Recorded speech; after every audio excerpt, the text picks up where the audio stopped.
Now, are you scouting for summer buck beds right now? We'll get to why this is a great summer buck bed to find and scout for in just a couple minutes. But let me go over some conditions of summer buck use and summer buck scouting.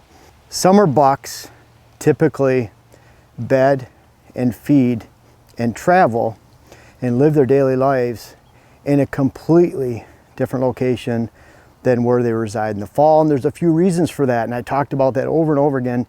Summer bucks need summer forages. So in ag country like this, they're hitting soybeans and alfalfa on a regular basis. Summer bucks are obviously they're in velvet, they're growing their antlers. They'll be hard-horned at some point, but when they're hard-horned, they can crash back in their fall buck beds, and they cannot do that during the summer. So what that boils down to is that summer bucks are traveling 200 to 300 yards at most. They're next to their summer food sources. Up north, that could be big stands of hardwoods. It could be behind large clusters of people's cabins where they're either feeding them or they have ornamental shrubs. It could be next to people's gardens at night. It could be next to low, lush swamps and lowland wetlands where there's an abundance of diversity and green forage out in the middle of nowhere.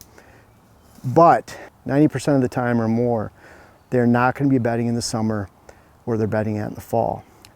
They also need cool overstory and shade, which means they need big hardwoods to bed in during the day, keeps their big bodies cooled off, keeps them out of the bugs, and gives them good airflow, and then they're not smashing their velvet into that area every time they go back in the woods.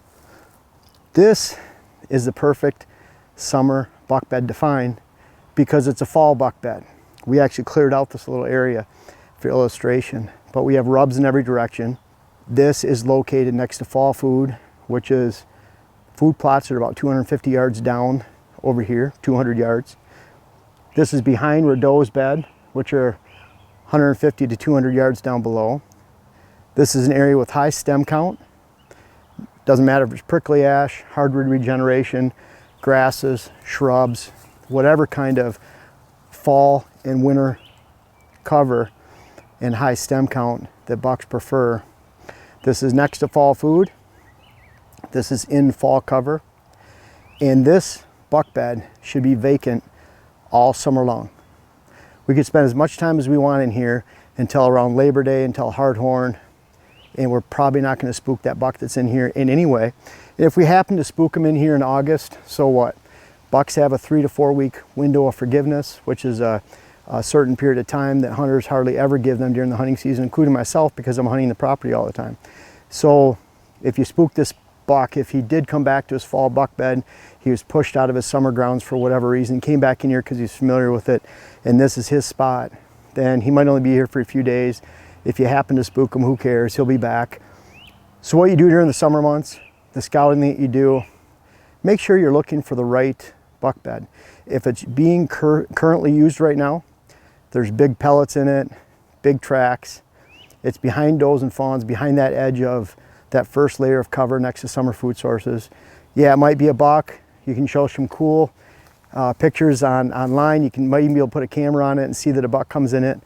But rarely is that same buck that's used, that same buck bed that's used during the summer, used in the fall. Instead, you should be looking for vacant buck beds that have rubs surrounding them. If it's in an area next to food and there's a lot of rubs, that's not a bedding area, that's a staging area. And if there's a lot of scrapes around, typically that means it's a buck bed staging area where he's exiting a bed like this, going to a lower bench here, laying down a lot of sign before he proceeds to his afternoon food source, or he's coming back through that area to get to his bedding area. Bottom line is, summer buck beds, extremely misleading. If they're being used currently, kind of forget about them. Look back into the timber more, get away from that edge. From the fall food sources or summer food sources right now, this bed right here is roughly 400 to 500 yards away. It's all the way up on the hill. It's a 500-foot change in elevation. I don't know if you can tell I'm still breathing a little heavy from getting up here. And I feel bad for dragging Dylan up here right now. We have some more videos to shoot. But bottom line is, this is a bed that shouldn't be used because it's too far away from their summer food sources. They don't want to travel 500 yards every day during the summertime when it's hot like this. You want to go a couple hundred yards. This is vacant. It's a buck bed. That means it's a fall buck bed right now during the summer. Know the difference. Make sure you're not getting deceived by those summer buck beds and the use that's going on right now. And that'll pay big dividends this fall when it actually comes time to hunt, manage a quality herd, and actually take advantage of that quality herd while you're in the tree stand this fall and not during the summer.